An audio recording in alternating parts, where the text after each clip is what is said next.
Hey everyone, and welcome. Today we're going to master what is probably the most useful conversation starter in all of English, talking about the weather. It sounds simple, I know, but this little skill can open up so many doors. So let's just dive right in.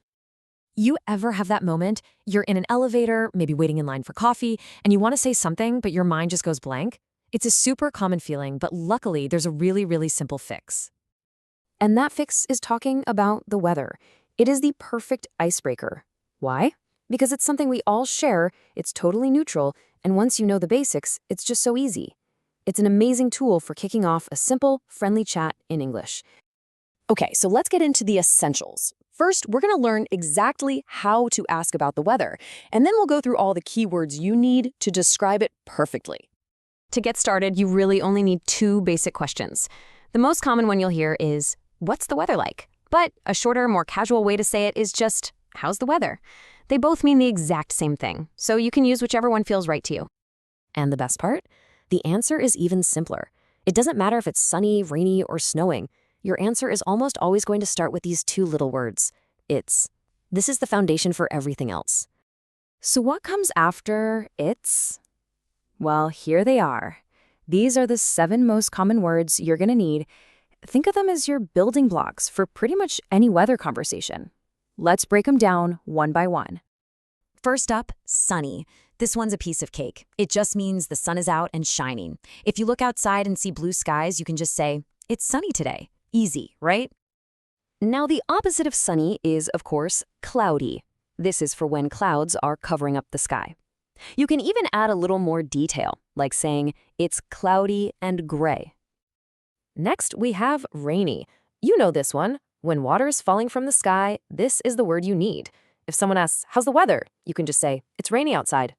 Yeah, probably a good idea to grab an umbrella. You'll use windy when the air is moving really fast, that hold onto your hat kind of weather.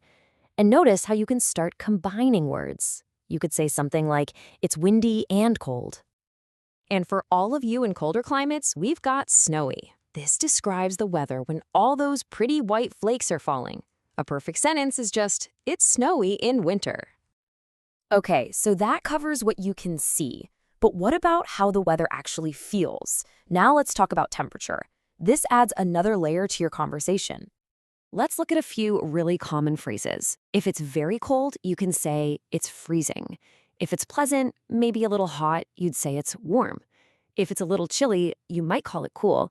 And hey, if the weather is just perfect for you, you can simply say it's nice. All right, you've got the vocabulary now, so it's time to put it all into practice. Let's do a quick true or false quiz, just to make sure you've got this down. Ready? Okay, here's the first one. Think about it for a second. When it is hot, you wear a big coat. Is that true or is that false? And the answer is false, of course. You definitely do not wear a big coat when it's hot. That's when you'd be wearing a t-shirt. Okay, let's try another one. If it is sunny, you can wear sunglasses. What do you think about that one? True or false? Yep, that is absolutely true. Sunny days are pretty much made for sunglasses. You're doing great.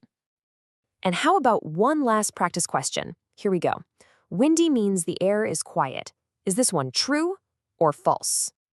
And that one is false. Remember, windy means the air is moving fast, which is pretty much the exact opposite of quiet. So let's put this all together into a simple 3-step conversation formula. Step 1, you ask the question, like, "What's the weather like?" Step 2, you answer with how it feels. It's cold. And step 3, you add a little detail, like, "I need a coat." See, it's a simple little recipe you can use every single time. And honestly, that's it. You now have all the basic tools you need. You know how to ask, you know how to answer, and you know how to add a little bit of extra detail. You are totally ready to start your next English conversation just by talking about the weather. So, I'm going to leave you with one final challenge. Right now, I want you to look outside your window and use what you've just learned to describe what you see and feel. Go on, give it a try. So, what's the weather like today?